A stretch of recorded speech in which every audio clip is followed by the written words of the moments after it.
साथियों, दिव्य दीप चैनल में आप सभी का बहुत बहुत स्वागत और अभिनंदन है। और हम आज आए हैं आपके साथ एक विशेष व्यक्तित्व को लेकर, डॉक्टर रेवरेंड लाजी पॉल जी, जो इंडियन पेंटेकोस्टल चर्च के अध्यक्ष हैं। और ये हमारा सौभाग्य है कि इंडियन पेंटेकोस्टल चर्च के माध्यम से प्रभु के वचनों का, प्रभु के जीवन का प्रसार हो रहा है, क्योंकि मसीह ने भी यही कहा है कि हम जीवन जिए, न केवल जीवन बल्कि संपूर्णता में जीवन जिए। बिल्कुल। और उनकी जिंदगी का यही मकसद था कि सबको प्रेम मिले, सबको एकता, सद्भाव, बराबरी और शांति मिले। और हर समय हम हर वर्ष हमारा एक प्रेयर मूवमेंट है जी, जो प्रे फॉर इंडिया के नाम से जाना जाता है। और पिछले 3 वर्षों से हम 2 अक्टूबर को ये प्रोग्राम कर रहे हैं, जो महात्मा गांधी की स्मृति का दिन है, अहिंसा, त्याग, बलिदान का दिन है। और इस दिन सारे चर्चेस के लोग, सभी धर्माध्यक्ष और श्रद्धालु लोग आकर के भारत के लिए दुआ करते हैं कि आज जरूरत है शांति की, बिल्कुल, आज जरूरत है भाईचारा की, सद्भाव की। तो इस बार का जो हमारा थीम है, जो हमारा विषय है, आशा के तीर्थयात्री, the pilgrims of hope, to live in harmony and in peace. तो ये हमारा विषय इस बार का। हम सारे लोगों के लिए दुआ करेंगे और हमारी आपसे ख्वाहिश है कि आप इस विषय पर हमारे लोगों को उद्बोधन दें और संदेश दें।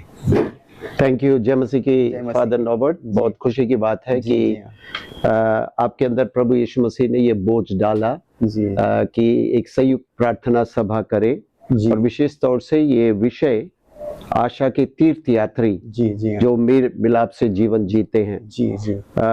तो ये हमारे लिए सौभाग्य की बात है कि कलीसियाएं इस विषय में साझेदारी कर रही है और हम मिलकर प्रार्थना कर रहे हैं, क्योंकि बाइबल हमें याद दिलाती है कि हम इस धरती पर परदेशी और यात्री हैं। इब्रानी 11:13 में और पहला पत्रस 2:11 में इन आयतों को हम देखते हैं। और हमारी सच्ची नागरिकता स्वर्ग में है। फिलिपियों 3:20 में इस पद को हम पढ़ते हैं। फिर भी जब तक हम इस संसार में हैं, हमें आशा के वाहक बनने के लिए हम बुलाए गए। और जैसे हम इब्रानियों की पत्री में देखते हैं 11 अध्याय में, विश्वास के लोगों ने परमेश्वर के नगर की बाट जोही, जिसका निर्माता स्वयं परमेश्वर है। वैसे ही हमारी आशा भी सांसारिक सुरक्षा में नहीं बल्कि परमेश्वर की प्रतिज्ञाओं में है।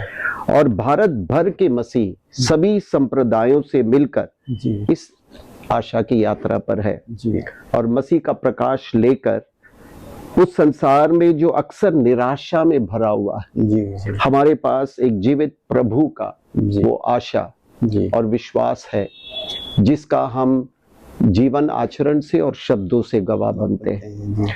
तो परंतु आशा केवल शब्दों तक सीमित ना रहे, उसे मेल मिलाप में जीना भी बहुत जरूरी है। और यीशु ने प्रार्थना भी किया, महायाजकीय प्रार्थना, यूहन्ना 17 अध्याय जो हमको मालूम है, विशेष तौर से 21 पद, कि हम सब एक हो ताकि संसार विश्वास करे। हमारी एकता का अर्थ एक रूपता नहीं, unity does not mean uniformity, बल्कि ये है कि हम मसीह के प्रेम और मेल मिलाप की गवाही बनकर जिए।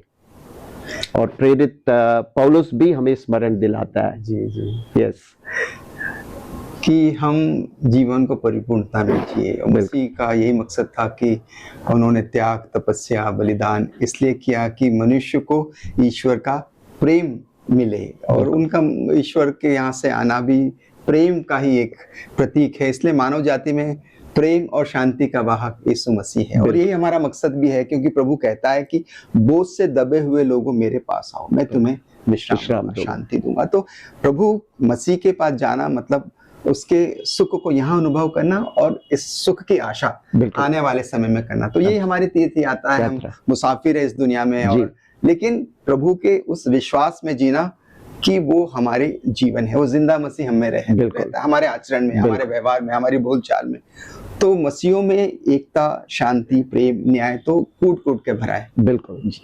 और जैसे हम देखते हैं भारत में विविधता पूर्व देश में जी कलीसिया को आशा और मेल मिलाप का दीपक बनना, जी जी ये बहुत ही महत्वपूर्ण है, जी। क्योंकि प्रभु यीशु मसीह ने कहा धन्य है वे जो मेल कराने वाले हैं, क्योंकि वे परमेश्वर के पुत्र कहलाएंगे। जी ये उसने कहा, और यही हमारा मिशन है जी कि शांति का साधन बनना, प्रेम की गवाही देना। जी और सुसमाचार हमें यही याद दिलाता है कि हमारा परमेश्वर ने हमें क्षमा किया है, जी। हमें प्रेम किया है, और यही हमारी आपसी संबंध में व्यक्त होना है।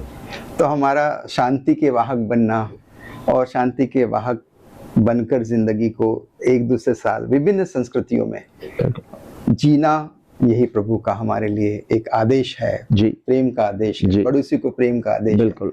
तो डॉक्टर लाजी पॉल साहब, आपने हमें प्रभु का वचन सुनाया और एक बहुत ही एक जिंदा जागदा मसीह का रूप दिया कि हम सब ईश्वर के प्रतिरूप हम बिल्कुल। बनाए हुए हैं, जी। उसने हमें बुलाया है, बिल्कुल। ईश्वर ने बुलाया है। तो आइए हम ईश्वर का धन्यवाद करें 2 बिल्कुल। अक्टूबर को, और जी। सारे लोगों को हम आमंत्रित कर रहे हैं Sure। इस कार्यक्रम में कि वो आएं और इस प्रार्थना में शामिल हो, हमारे देश का उद्धार हो, बिल्कुल। हमारे देश में शांति और सद्भाव की बयार बहती जाए। बहुत बहुत शुक्रिया, धन्यवाद। थैंक यू फादर नॉबर्ट, आपके प्रेम के लिए। Thank you. आशा करते हैं कि प्रभु हमें आशीषित एक सभा देगा जी। और आगे ये सहयोग की यात्रा में हम आगे बढ़ेंगे। Thank you. Thank you. जय मसीह। जय मसीह।